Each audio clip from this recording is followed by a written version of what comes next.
you can say more or less the same thing about his opponent, KShaughn, only having just lost that first set. So we'll have to see exactly how he rebounds here after his first taste of defeat. And KShaughn, we have seen the team running the Poliwrath, which hasn't been as popular of a pick today, but he's been able to pilot the team into the top 3. Also pairing it up with Lickitung, Skarmory, Charjabug, Shadow Gligar, and the Frostlass. A bit of an anti-meta choice at this point, as we've not seen a lot of Frostlass this season. We have not. It does super well into that Shadow Gligar, dealing double super effective ice damage. And here it is, the Dirge of the world, Skeledirge paired up with Mandibuzz, Registeel, Azumarill, Cresselia. We've seen time and time again Moonblast on Cresselia being important for TEDDYGM's team, and that non-Shadow Swampert dealing just a little bit less damage with those Hydro Cannons and still on that Earthquake coverage move for any Steel types. This will be a very interesting matchup.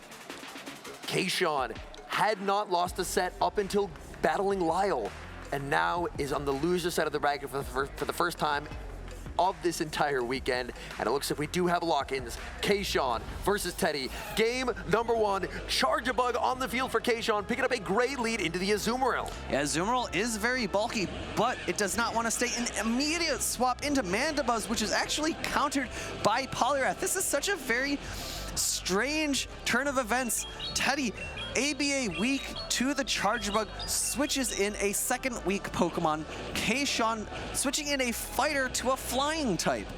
That he does. And Teddy opting to go for the Aerial Ace as soon as he gets it, giving a free counter to the Poliwrath. Poliwrath not in any danger of being fast move farm down here, and Poliwrath is going to fire off the super effective Icy Wind. This will not be enough to knock out, but it will deal some very solid damage, and in addition, get the guaranteed attack drop onto that Mandibuzz. Attack is fallen, a charge attack tie. These buffs and debuffs do not apply to these interactions. Icy Wind coming through, not enough to get the knockout. Aerial Ace coming back at KShaughn. Does he want to secure switch advantage here? He decides against it, and I honestly really like this play because for the Azumarill, he has 2 very good checks to it. So for him, he has not seen what Teddy has in the back. Based on the information that he has, he now basically, there's nowhere for the Azumarill to run. In comes the Azumarill, and based on that play, he has to know it's something in the back that the Charjabug is not going to be happy to see. It's interesting. KShaughn able to place that Poliwrath in its best position. You know, I was talking a little bit about why would you bring a fighting type into a flyer, and it makes sense. You gotta avoid the Azumarill and able to also avoid the Skeledirge in the back. Lickitung looking very good here. It's going to want to get all of its energy utilized onto this Azumarill. I think a play that Teddy does have here is potentially trying to catch a Power Whip onto his Skeledirge. The good thing for KShaughn here is KShaughn does have immense flexibility. With that 1-turn fast attack, he can ensure that Teddy never has a chance to catch. The Power Whip gets the KO. Skeledirge enters the field. Skeledirge taking super effective damage from these licks, and that damage is rapidly adding up.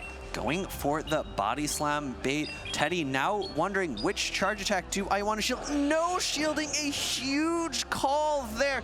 Body Slam going to be not as effective as something such as Power Up, and going to actually catch the Disarming Voice onto the Charjabug. And he timed that perfectly. He got the Volt Switch through as well. This game is now all about fast move damage, and he got a Volt Switch for free. We are now going to see the Shadow Ball fired off by the Skeledirge, the no shield for KShaughn. KShaughn is going to commit to the Lickitung to try and take this Game 1 victory. Lick versus Incinerate. Incinerates are not going to do enough damage. 2 shields on the side of TEDDYGM, and a great recognition there from KShaughn of the win condition. Super effective licks is going to be how I win this game, and he does just that. I loved the timing on that catch. Not switching right at the moment when the charge attack was hit, switching one turn before. That was beautifully done. We had the charge attack priority as we get into the highlights. The Mandibuzz surviving. KShaughn not playing for switch advantage, instead going for an energy advantage on the Lickitung. Lickitung securing the knockout onto the Azumarill, saving 2 shields for the Skeledirge. But Skeledirge, even with calling the body slam, it just begins to run out of HP. And it goes to show you the importance of bulk here in the Pokemon Championship Series, catching that move, preserving the lick damage on the Lickitung. Lickitung coming back in, licking down the Skeledirge. I've made the joke once before about the number of licks to the middle of a Lickitung. I think we just saw the number of licks to the center of a Skeledirge, and it was not infinity, which would be the answer to the question if it was posed to Lickitung. I do have a bit of information for you about the run that Teddy has made so far. Because he was knocked into the loser's bracket in day 1, that means since that happened, he has not lost a single set. He is 8-0 in a row from day 1 into day 2, 8 set wins to make it to this position right now in the losers finals. That is an unbelievable win streak.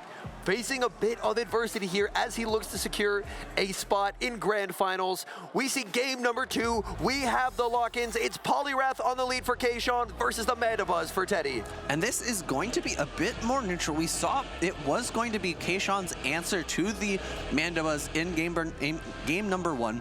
Out comes the first Aerial Ace, no shielded. Poliwrath, one of the more bulky fighters in the meta, able to then go for an Icy Wind later on. I expect this to come before the second Aerial Ace.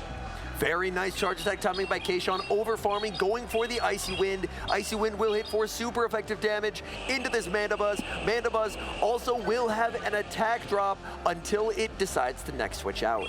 Next attack coming through for the Mandibuzz Aerial Ace, super effective damage into Poliwrath, but one stage attack debuffed at this point. A second Icy Wind is loaded, and it is going to be an overfarm from KShaughn, throwing up a shield at this point. I don't think he has the opportunity to counter down. Mandibuzz just a little bit too bulky for that, but I expect to see an overfarm, Icy Wind, and potentially throwing right before the next Aerial Ace, recognizing that's going to be my best opportunity to potentially throw 2 in a row if Teddy shields the first Icy Wind. Scald is going to do a lot of damage on whatever gets brought in here, bringing in the Swampert, firing off the Scald, and this Scald is going to do substantial damage onto the Swampert. The issue here for KShaughn is that he does not have the opportunity to get 2 off. However, that is good, meaningful damage. And oh, because of the switch into the Skeledirge, KShaughn now able to get a debuffing Icy Wind in here. And although it is resisted damage, it will mean that the damage that the Skeledirge can output into the Lickitung is severely reduced. This is a tricky end game for KShaughn, as KShaughn doesn't really have anywhere for the Charge Bug to go. The Disarming Voice hits the Lickitung, thanks to the debuff from the Poliwrath, reached right as it got knocked out. That damage doesn't do a lot. We see another beautifully timed catch, getting the catch and the Volt Switch through as well. And it's going to be another game of fast attack pressure for KShaughn against the Skeledirge. 2 shields on the table, but I think he's going to save his charge attacks for the Swampert, going for an entire Volt Switch down. 1 HP on the Skeledirge to get off another Shadow Ball. Will KShaughn shield? He no shields. He lets the Skeledirge go, looking for the switch into the Swampert. The Swampert still has 2 shields. 2 shields are there, 2 Hydro Cannons loaded, but that means he needs to reach a 3rd in order to threaten a knockout into the Lickitung. Swampert has so much energy, making sure to overfarm as much as possible without going over the 100 energy cap, firing off the Hydro Cannon. We see the no shield by KShaughn. He calls it. That Hydro will not KO. 2 more needed. Can Lickitung? Lickitung at the back-to-back. Lickitung at the back-to-back, but it did not throw the body slam. The question is, was that a charge attack tie, or was it not quite synced up? We see the body slam does come at the same time, and if it is completely loaded, the next body slam, I believe, will come before the the final Hydro Cannon. Is clock up for Teddy? It's not. He has no way to save the Swampert, and the Body Slam will pick up the knockout. All that's left in the back is that 1 HP Skeledirge. And once again, Incinerate, being the slow, fast attack that it is, will prove a problem for Teddy, unable to secure any damage in that end game. KShaughn taking a second victory here, 2-0, really rebounding after that tough matchup he had in winners finals. KShaughn now 1 win away from getting that rematch with Lyle. And for Teddy, he's won 8 best of sets in a row. And now his toughest test yet, being down 2-0, needing back-to-back-to-back wins to continue his tournament run. But it all starts with getting that first win. What adjustments does Teddy make to try and claw back in this series? Well, before we get into that, we can maybe analyze the replay to get some information of what he could do.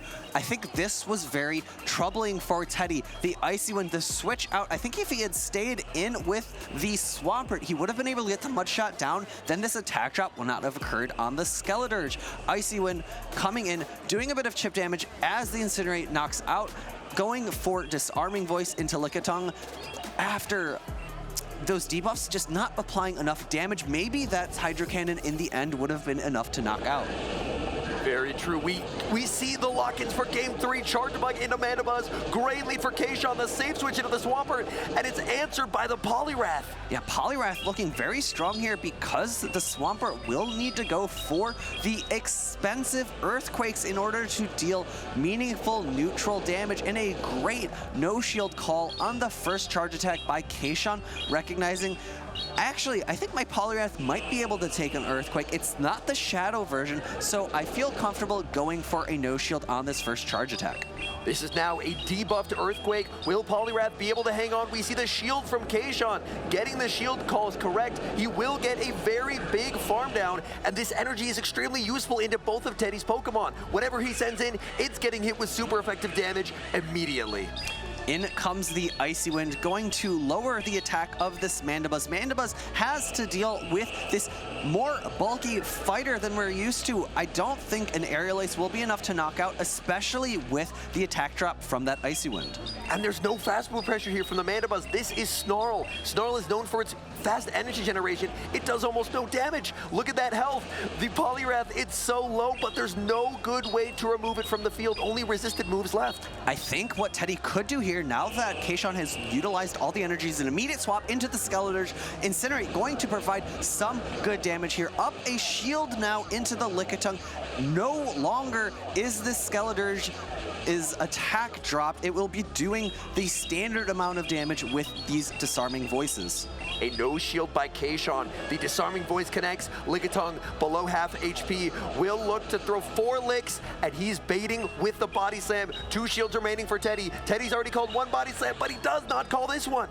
Honestly, based on how that Game 1 went, I think shielding up that first Body Slam makes sense. No shielding would have maybe put KShaughn in a position where he could have played for a fast attack down again. We see no shield here. Disarming Voice not able to get the knockout. A Power Whip is reached, and now this will threaten Teddy's final shield. You see him looking up into the air, doing those mental calculations. Will he choose to shield this Power Whip? And no, it goes through, doing meaningful single resisted damage to that Skeledirge. There's still a full health Charge Bug in the back. It's going to be so difficult to remove from the field, sending in the Poliwrath. In comes the Mandibuzz. Mandibuzz not going to be able to fast move down, and it's a charge attack priority. The Poliwrath gets to go first. The Mandibuzz is going to get knocked out, and all that's left is the Skeledirge. Skeledirge is loaded on energy, but there is a shield on KShaugh's side, doing 2 counters there, getting a bit of chip damage into the Skeledirge, and 1 singular Volt Switch to knock it out, and Skeledirge as well as TEDDYGM are eliminated from the tournament. What a bounce back performance by KShaughn, as he has earned his spot in the grand finals and a rematch with Lyle Jeffs. The first match, Lyle taking the 3-0 victory, but KShaughn with the bounce back 3-0 victory himself.